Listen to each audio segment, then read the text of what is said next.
à tous, on est de retour sur le plateau de l'exclu de Roubaix Web, spéciale élection municipale 2026. Vous le savez, les 15 et 22 mars prochains, les électeurs seront appelés à élire leur nouveau maire. On reçoit maintenant la liste Roubaix Ensemble, portée par Alexandre Garcin, actuel maire de Roubaix. Bonjour, bienvenue. Bonjour Farid. Merci d'avoir répondu à notre invitation. Et on va peut-être commencer tout simplement par une courte présentation de votre personne, mais aussi de votre liste.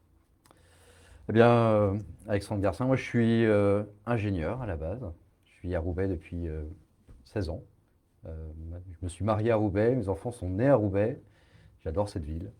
Euh, et voilà, depuis maintenant un mois et demi, je suis également maire de Roubaix. Et donc c'est à la fois au début un peu vertigineux, et puis aujourd'hui je vois ça comme très enthousiasmant. Alors, Voilà. justement, on vous avait reçu à l'occasion de votre prise de fonction, au moment de votre élection il y a quelques mois maintenant, quelques semaines.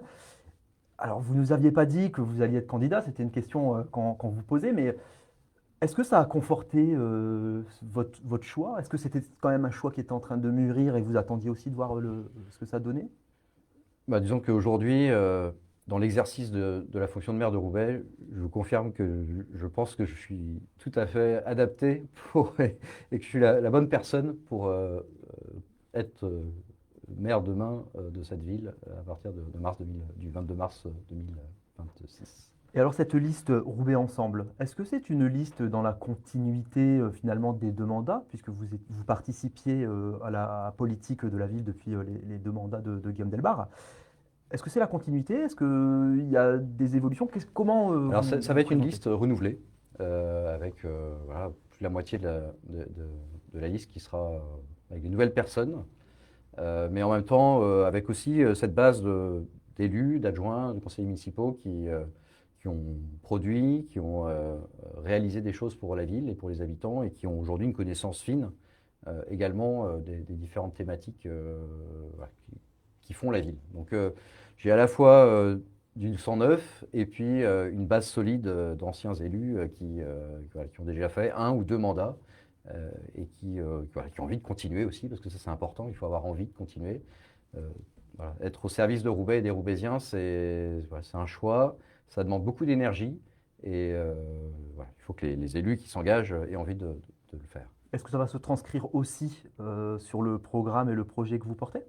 Ce Ah ben, notre renouveau? programme, c'est à la fois dans la continuité, effectivement, avec voilà, quand même des grands chantiers qui sont engagés aujourd'hui, que ce soit la rénovation urbaine sur le Pile, l'Alma, les Trois Ponts, les Peuls, mais aussi le projet de tramway. Voilà, donc on a des gros projets qui sont engagés, qu'il faut mettre en œuvre désormais. Et puis, il y a aussi des nouveaux projets, parce que voilà, dans le cadre d'une campagne électorale, on se pose aussi plein de questions, on se remet en cause, et puis ça donne l'opportunité de pouvoir porter des nouveaux projets pour la ville. Alors justement, on va pouvoir en parler aujourd'hui et on va prendre un peu de temps pour ça, donc je pense que c'est une belle occasion. Euh, Peut-être juste avant d'arriver sur justement le maintenant et la campagne, le mandat, les deux derniers mandats aujourd'hui, qu'est-ce que de quoi est-ce que vous êtes fier dans les choses qui ont été faites? Est-ce qu'il y a des choses voilà, que vous avez envie de mettre en avant pour dire bah, voilà ce qu'on a déjà fait, avant même de vous dire ce qu'on va faire ensuite?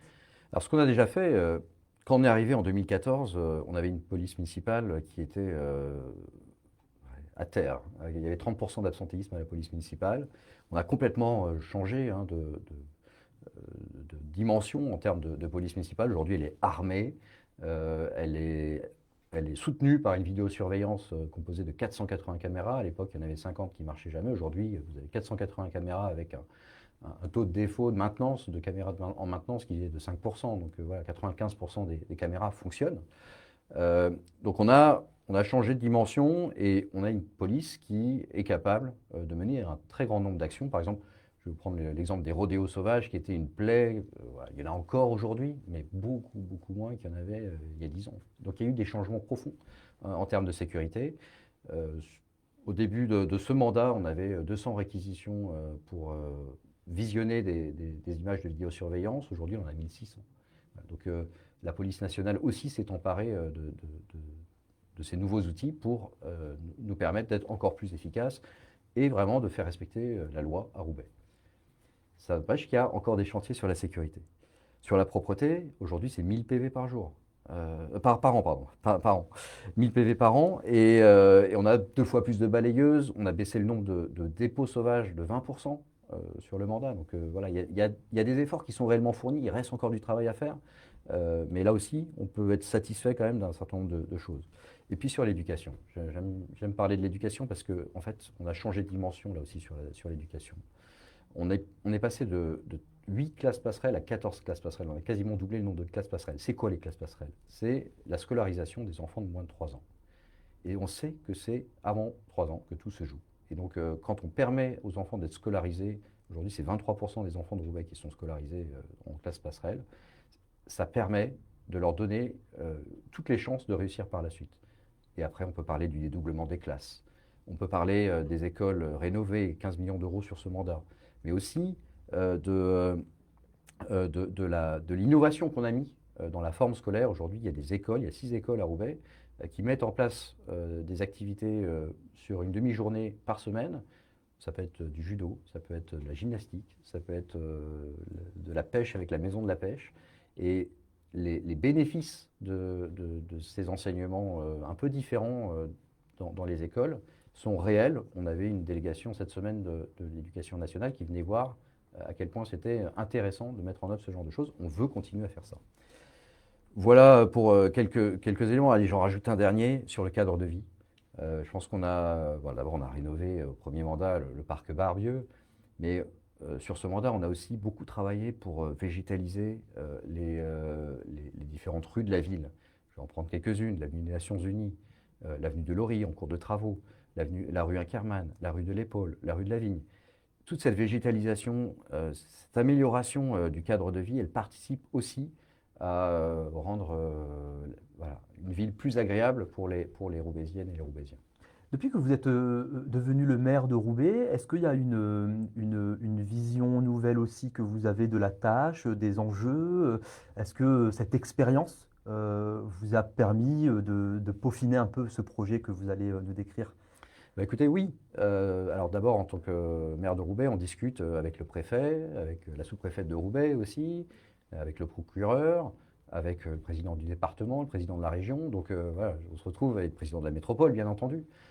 Donc on se retrouve vraiment aux commandes de la ville avec la capacité à agir avec tous les leviers. Euh, donc c'est voilà, une capacité d'action qui est différente de celle d'un adjoint. Et forcément, on a voilà, une capacité à changer les choses qui est encore plus forte. Donc oui, ça change la donne.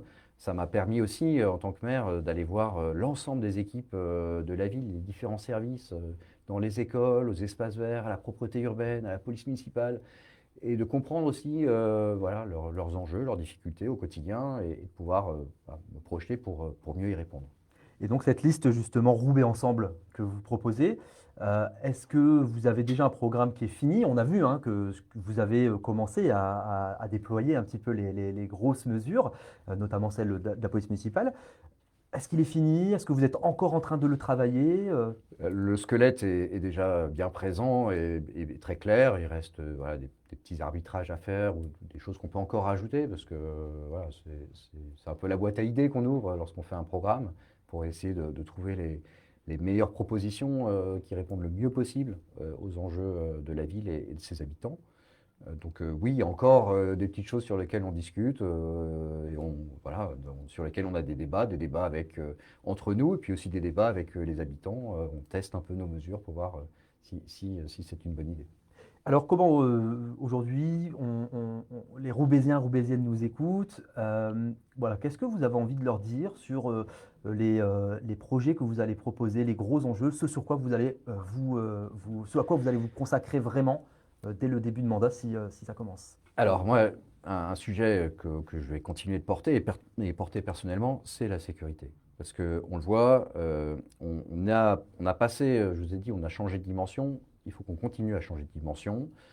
J'ai proposé effectivement une police 24 heures sur 24 pour pouvoir régler tous les problèmes de tranquillité publique, y compris la nuit, parce qu'aujourd'hui, on a quand même beaucoup de choses qui se passent la nuit et sur lesquelles les habitants sont en demande pour qu'on puisse les régler avec enfin, des plaies. Hein. Quand je parle des night shops, ces boutiques qui ne ferment pas de la nuit et qui vendent du protoxyde d'azote, Ça peut être aussi le trafic ou encore ces salles de fête sauvages qui ne respectent pas la loi. Donc on a des enjeux de tranquillité publique très forts. La présence d'une police municipale, y compris la nuit, va nous permettre de mieux y répondre. Ce que ça veut dire, la présence de police municipale 24 sur 24, ça veut dire aussi une augmentation d'effectifs. C'est une augmentation d'effectifs, effectivement, mais on parle de 12 personnes, hein, enfin voilà, de 12 agents, avec également sans doute la nécessité d'une brigade canine, parce que la police se sentira encore plus en sécurité pour agir la nuit avec une brigade canine. En dehors de la question de la sécurité, est-ce qu'il y a d'autres Ah, gros sujets? J'ai pas fini sur la sécurité. Il y a, Vas-y. il y a- il y a quand même aussi un sujet de caméras de vidéosurveillance. Donc on va continuer à étendre le parc. Aujourd'hui, on est à 480, on va passer à 600. Et puis, il y a un sujet de sécurité routière. Et là-dessus, on a un bon bilan, puisqu'on a divisé par 2 le nombre de morts sur les routes à Roubaix en 5 ans. Mais on veut continuer. On veut continuer. L'objectif, et je pense qu'il n'y a aucune famille qui ira contre, c'est de dire qu'il faut 0 mort à Roubaix sur les routes. Alors sur la sécurité, maintenant, est-ce qu'il y a un autre gros sujet qui est le vôtre et qui serait un peu un cheval de bataille pour vous, pour votre nouveau mandat? Alors moi, je reste persuadé que l'éducation est un point qu'il faut continuer de pousser. On a parlé de ces écoles qui font des activités avec des associations. Je pense qu'il faut qu'on soit vraiment dans des écoles à l'identité remarquable sur un maximum d'écoles. Alors, je ne sais pas si on passera de 6 à 5 ans à 48, puisqu'on a 48 écoles à Roubaix. En tout cas, continuer à déployer très largement cette ambition des écoles à identité remarquable. Développer la ville pour les enfants aussi, parce que finalement, on a un peu perdu l'enfant dans la ville aujourd'hui. On a créé des rues scolaires, on a créé des rues aux enfants, mais je crois qu'il faut vraiment aller plus loin et faire que la ville soit une ville pour les enfants. Dernier point sur l'éducation qui me tient vraiment à cœur, c'est une maison des étudiants. En fait, aujourd'hui, les étudiants, les lycéens, mais aussi les étudiants à Roubaix, n'ont pas forcément d'endroit où étudier. Alors, ils étudient à la médiathèque qu'on a ouvert 24 heures, enfin qu'on a ouvert également le dimanche. Ça, c'est déjà un gros progrès. Et c'est une mesure qui a eu un vrai fort impact. Néanmoins, la médiathèque, ce n'est pas forcément le meilleur endroit quand même pour étudier. Et je pense qu'il faut qu'on puisse proposer aux lycéens et aux étudiants un endroit où ils peuvent se poser, parce que chez eux, ils n'ont pas forcément la place pour se poser et travailler sereinement. Donc voilà, un plateau sur lequel on pourra mettre tout ce qu'il faut pour que les lycéens et les étudiants puissent travailler, mais aussi tout ce qu'il faut pour qu'ils puissent se croiser. Parce qu'en fait, on a des étudiants qui font face à beaucoup de discrimination, beaucoup de difficultés dans leur parcours lorsqu'ils vont étudier à Lille, à Paris.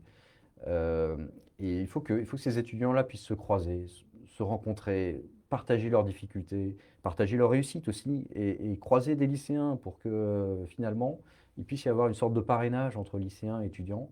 Je pense que ce sera un vrai facteur de réussite et de capacité à se projeter pour nos jeunes que de pouvoir avoir cette maison des étudiants. Et sur la question de l'activité plutôt économique de la ville, comment est-ce que vous envisagez les 5 ans qui viennent? Est-ce qu'il y a des projets phares? Est-ce qu'il y a des ambitions que vous avez particulières là-dessus? Alors, il y a un projet phare sur l'attractivité et le rayonnement de la ville, qui est le projet Roubaix Grand Centre. Qu'est-ce que ça veut dire? Aujourd'hui, avec le futur tramway, Roubaix va se retrouver au croisement de deux lignes de tramway, une ligne qui ira de Lille à Waterloo et puis une autre qui ira de Tourcoing à M en passant par Roubaix. Roubaix est au nœud de ce croisement-là, avec déjà une activité commerciale qui est en forte croissance, hein. On a sur le centre, sur les parkings du centre, 35% d'augmentation du nombre de visiteurs sur 5 ans. Donc voilà, on a une activité économique commerciale qui fonctionne bien au cœur de ville, avec MacArthur Glen, avec l'espace Grand Rue et le Leclerc. Donc on a cette dynamique-là aujourd'hui qui est réelle, qui est unique, hein. Sur le versant nord-est, on est les seuls à avoir cette dynamique-là. Il faut la renforcer. On a piétonnisé le centre-ville, de l'hypercentre. Il faut continuer à améliorer le cadre de vie, il faut améliorer le parcours visiteur.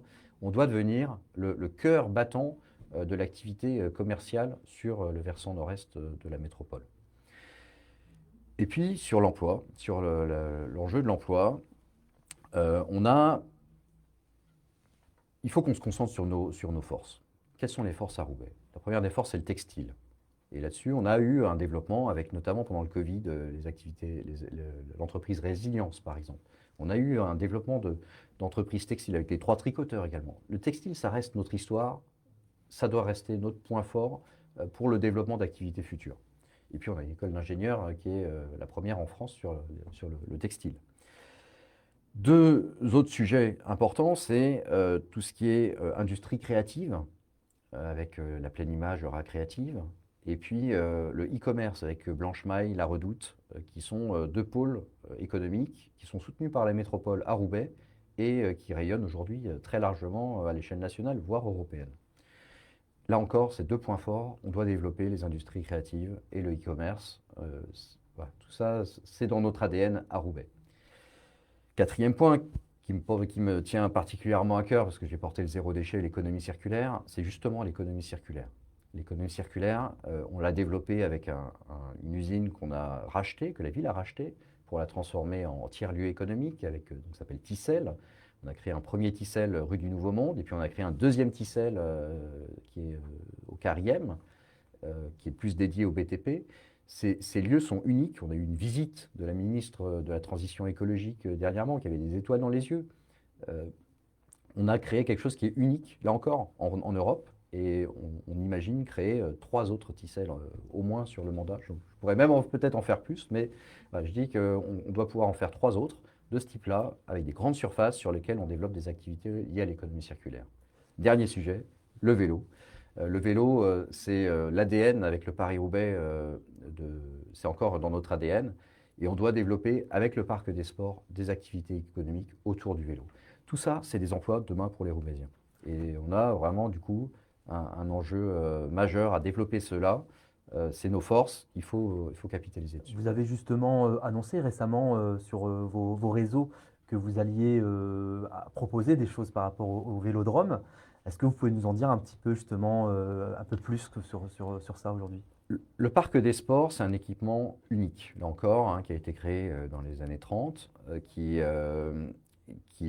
aujourd'hui accueille 2 vélodromes, un vélodrome historique et puis un vélodrome couvert, mais aussi un terrain de pump track, mais aussi des terrains de foot, une salle de boxe. On a un équipement absolument génial pour le sport. Il doit continuer d'être rénové. Il doit continuer aussi de se construire, de se développer en s'appuyant sur la marque Paris-Roubaix. Un musée du Paris-Roubaix, c'est nécessaire à Roubaix pour que les visiteurs viennent, pas seulement le week-end du Paris-Roubaix, mais toute l'année. Et je pense que ça pourrait être un pendant presque du musée de la piscine en termes de fréquentation. Parce qu'on a aujourd'hui des visiteurs australiens, américains, britanniques qui viennent à Roubaix et qui veulent voir les douches d'arrivée du Paris-Roubaix. Donc voilà, on a un patrimoine là qu'il faut valoriser, les tribunes qu'il faudra rénover, mais aussi un campus d'insertion par le sport qui doit se développer sur le parc des sports. Il doit permettre aux jeunes Roubaisiens, à travers le sport, d'aller vers un emploi. J'ai vu des jeunes qui sont accompagnés, des jeunes Roubaisiens qui ont été accompagnés avec les terrains du Frénois, des Trois Ponts, qui ont été accompagnés par Sport dans la ville. Ils ont des étoiles dans les yeux, ils font ce qu'ils avaient toujours eu envie de faire finalement. Et aujourd'hui, ils le font grâce à un accompagnement pour les aider à passer d'un savoir faire du sport à un savoir-être et un savoir voilà, faire des études et être accompagné par ça. Et d'ailleurs, c'est votre majorité qui a développé un peu l'insertion par le sport à Roubaix. C'était, je vais rendre quand même à Guillaume Delbar ce qui appartient à Guillaume Delbar. C'était vraiment quelque chose sur lequel Guillaume Delbar était très engagé. Et moi, j'avoue que je n'étais pas personnellement forcément convaincu au début. Aujourd'hui, je suis totalement convaincu que l'insertion par le sport, c'est un levier pour permettre aux Roubaisiens de réussir. Mais il n'y a pas que l'insertion par le sport, il y a aussi l'insertion par la culture. Et là encore, aujourd'hui, on a des équipements de premier plan avec le musée de la piscine, avec le musée de la manufacture, avec la condition publique, avec le conservatoire de Roubaix, avec le gymnase. Voilà, on a plein d'équipements culturels majeurs. On a sans doute le moyen à Roubaix de permettre aussi une insertion par la culture. Ces 2 leviers, ces deux piliers sur lesquels faire de l'émancipation et permettre aux jeunes de se trouver, de se découvrir et de réussir. Est-ce qu'il y a quand même des éléments sur lesquels vous iriez, vous, à contresens de ce qui a été fait ces 10 dernières années? Est-ce qu'il y a des choses sur lesquelles vous vous dites, bah ouais, ça n'a pas marché ou il faudrait faire autrement? Est-ce qu'il y a une rupture à un endroit en fait entre ce que vous proposez maintenant et ce que vous avez fait avec la majorité précédente? Alors, il y a beaucoup de choses dans la continuité. Allez, s'il y avait une rupture que je voudrais porter, c'est sans doute dans l'approche sur la démocratie participative. Il y a une grande révolution que je veux mener sur Roubaix. Euh, c'est- je ne veux pas aller dans les conseils citoyens. Je ne pense pas que ce soit le bon outil. Il faut changer de braquet. Et dans la démocratie participative, on a fait un conseil municipal des enfants, on a fait des budgets participatifs, on a fait des commissions spéciales aussi avec les conseillers citoyens sur certaines thématiques. Je crois qu'il faut passer à une autre dimension. Et l'autre dimension, c'est de faire en sorte que les commissions municipales puissent être ouvertes aux citoyens. Aujourd'hui, c'est quelque chose d'extrêmement politique, les commissions municipales qui préparent un conseil municipal. Il y a des villes en France qui ont plutôt des villages, mais je pense qu'on peut le tester à l'échelle d'une ville. C'est faire en sorte que ces commissions municipales soient finalement des vrais lieux de débat, ce qu'elles ne sont pas vraiment aujourd'hui.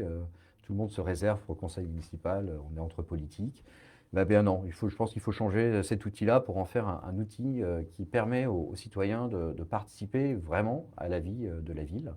Alors, on pourrait commencer avec une commission municipale dédiée à l'animation, au rayonnement, voilà.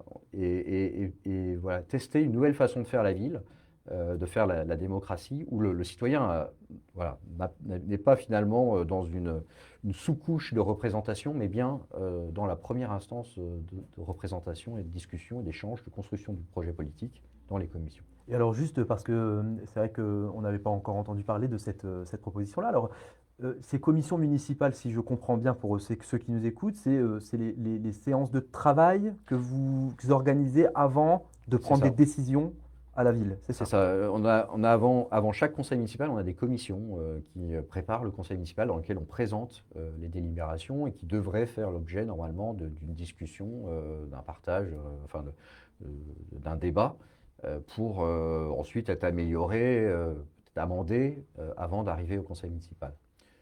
Finalement, aujourd'hui, l'usage qui en est fait par les oppositions, c'est pas tout à fait ça. On est sur plutôt une opposition qui prend des informations pour pouvoir intervenir au conseil municipal. C'est pas un outil de travail, c'est pas un espace de travail. Et je pense que voilà, le vrai changement, ce serait de faire en sorte que voilà, on puisse ouvrir ces commissions pour en faire un lieu de débat qui prépare vraiment le conseil municipal, mais voilà, un débat ouvert. Sur la question du logement maintenant, j'aimerais savoir si vous faites un constat, là en étant maire justement, de cette problématique à Roubaix, qui fait beaucoup parler, souvent, parfois même au-delà de notre seule ville. Est-ce que vous avez un constat? Quelles sont vos propositions? Comment vous envisagez la question du logement à Roubaix? Alors, le logement a fait l'objet déjà d'énormément de travaux de bailleurs sur le premier mandat. Et encore sur ce mandat, on a des opérations voilà, très lourdes, hein. Je pense aux Trois Arbres à l'Épeule ou encore l'opération des Ponts Rouges aux Trois Ponts.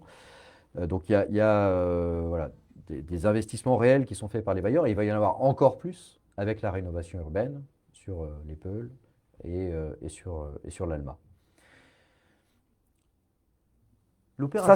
Ça, c'est le sujet des bailleurs. Après, il y a le sujet du logement diffus, du logement voilà, des bailleurs privés, des maisons, qui fait l'objet de rénovation avec différents dispositifs à l'échelle de la métropole, donc notamment le dispositif Amélio. Mais on a aussi des rénovations qui sont permises dans le cadre de la rénovation urbaine, avec des propriétaires qui sont financés jusqu'à 95% hein, pour des bouquets de travaux. Donc, il y a beaucoup de dispositifs qui existent aujourd'hui. On a, sur ce mandat, fait quelque chose d'un peu neuf, qui a été repris d'ailleurs, enfin, qui est mis en avant à l'échelle nationale, qui est la brigade du logement vacant. C'est-à-dire qu'au lieu de subir le logement dégradé, on décide de l'anticiper. Et donc, on a une brigade aujourd'hui de 3 personnes à la ville de Roubaix qui sont là pour identifier les logements vacants, trouver les propriétaires et faire en sorte que d'aider les propriétaires à remettre ces logements sur le marché. On est dans quelque chose de positif au lieu de toujours sur le négatif vis-à-vis des propriétaires. On les accompagne. Et aujourd'hui, c'est 300 logements, c'est pas rien, qui ont été remis ou qui sont en train d'être mis sur le marché grâce à ce dispositif. Est-ce que vous avez déjà anticipé les financements de vos projets? Est-ce qu'il va falloir faire des concessions quand même sur des choses qui sont en place? Comment vous voyez ça? Puis en tant que maire, vous avez un œil, j'imagine, très concret sur les moyens dont vous disposerez demain. Aujourd'hui, les financements qui arrivent sur la ville de Roubaix pour le prochain mandat, c'est des financements qui sont de l'État, de la région, de la métropole, et puis de la ville elle-même qui s'autofinance, qui sont considérables. On est sur un demi-milliard sur le prochain mandat entre le tramway, la rénovation urbaine et tous les projets courants qui seront portés par la ville. C'est énorme. On va être sur un grand chantier à l'échelle de la ville qui va transformer notre ville. Et c'est pour ça que je ne peux pas comprendre que certains veuillent s'opposer à la rénovation urbaine. Le projet, il est majeur pour la ville. Il va transformer notre ville et nous permettre d'apporter un cadre de vie bien supérieur, des équipements, des salles de sport, de nouvelles écoles. Voilà, c'est une chance pour la ville. Et puis bien sûr, avec le tramway, une nouvelle mobilité. Et les recettes de la ville, est-ce que c'est aussi une question? Parce qu'il y a d'autres invités, hein, d'autres candidats qui mentionnent cette question-là, d'augmenter pour ne pas toujours dépendre de financements qui viendraient d'ailleurs. Est-ce que ça, c'est aussi quelque chose que vous envisagez dans votre programme? Bah, ce que je vois, c'est que en termes de budget, il faudra continuer à maîtriser notre masse salariale, nos dépenses. Il y a encore des optimisations qu'on peut faire, notamment dans l'usage des différents bâtiments qui appartiennent à la ville. Donc on a des optimisations à faire, on a des sources d'économie encore à aller chercher. Et donc moi j'entends bien sur les dépenses, voilà, faire en sorte de mieux maîtriser encore nos dépenses pour pouvoir dégager davantage de capacités de financement et puis pour réaliser notre programme. Et cette liste Roubaix Ensemble, donc vous la portez avec du 109, vous l'avez dit en début d'entretien. Est-ce qu'il y a aussi des personnes qui sont d'autres bords? Est-ce que ça reste parce que là aujourd'hui vous n'êtes pas étiqueté sur le plan politique? Comment est-ce que vous avez envisagé justement l'équipe qui demain serait amenée à travailler avec vous? Alors notre équipe, elle est constituée d'élus qui sont représentants de différents partis de droite et du centre, hein. On a des élus cartés chez les Républicains, des élus qui sont cartés chez l'UDI, chez le MoDem, chez Horizon, euh, chez Renaissance. Donc voilà, on a un panel d'élus aujourd'hui qui sont cartés dans les partis du centre et de droite. Mais je suis aussi allé chercher des élus qui sont cartés à gauche, au PS. Je pense notamment à Tonino Maquet, qui est maintenant adjoint aux associations sportives. L'opposition qui est ensuite. Élu d'opposition qui nous a rejoints, qui va rester avec nous, et j'en suis très heureux. Et puis j'aurai d'autres belles personnes, belles personnalités de gauche qui vont nous rejoindre, et j'en suis très heureux parce que je vais chercher les meilleurs. Pour vous, c'est quoi le point fort de votre candidature et le point fort de votre proposition aux Roubaisiens? Notre point fort, c'est d'abord l'envie. On a très envie de continuer à changer cette ville. L'envie, la capacité à faire qu'on a quand même démontré aujourd'hui sur 2 mandats. Et puis la compétence, parce que vraiment, dans notre liste, dans ma liste, j'ai des très belles compétences sur tous les métiers pour encore mieux aborder ce prochain mandat. Voilà. Pour les Roubaisiens, les Roubaisiennes qui nous écoutent, qui aimeraient en savoir plus, qui aimeraient éventuellement vous rencontrer à l'occasion de la campagne, est-ce qu'il y a des endroits, des choses comment on fait pour s'adresser à la liste Roubaix Ensemble? Alors, on a un local de campagne qui est ouvert tous les jours, qui est situé 7 boulevard du Général Leclerc, en face de l'arrêt de tramway Mongy. Ce n'est pas un hasard qu'on soit mis à côté du tramway, parce que c'est un engagement fort qu'on porte. Donc, je serais très heureux de vous y retrouver dans les prochains jours ou semaines. Eh bien, écoutez, merci beaucoup Alexandre Garcin. Je vous propose le petit rituel de notre exclu spécial municipal. Vous pouvez vous adresser en 1 minute en moyenne directement aux Roubaisiens, aux Roubaisiennes, en leur disant pourquoi est-ce que c'est pour vous qu'il faut voter. Et puis, on pourra ensuite conclure sur cette émission. Très bien. Chère Roubaisienne, chers Roubaisiens, Roubaix, j'y habite, j'y vis. C'est ma ville. Et je la connais à travers vous, à travers nos rencontres, dans les rues, au pied des immeubles, à vélo parfois. Depuis un mois et demi maintenant, je suis maire de Roubaix et je mesure quotidiennement à la fois la tâche et la capacité à transformer cette ville que cette fonction peut me donner. L'énergie, elle est là, elle est intacte, elle est là pour vous. Et voilà, je pense que Roubaix, notre ville, c'est pas un tremplin politique. C'est pas, voilà, ça doit pas être un objet, un paillasson utilisé par certains pour aller plus loin. Non, notre ville, c'est notre maison. Et voilà, un élu, un maire, sait combien sa ville est importante et combien elle mérite d'être protégée, emmenée, transformée pour le bien de ses habitants. À bientôt. Merci beaucoup Alexandre Garcin d'avoir répondu présent. Merci à vous pour votre écoute, votre attention. N'oubliez pas que vous pouvez, vous devez même réagir, commenter, faire vivre la démocratie locale. On se retrouvera dimanche prochain pour deux derniers invités a priori qui seront des candidats à l'élection municipale des 15 et 22 mars. On vous propose eh bien, de rester connectés sur tous nos réseaux. Je vous remercie encore. À très bientôt et bonne fin de journée.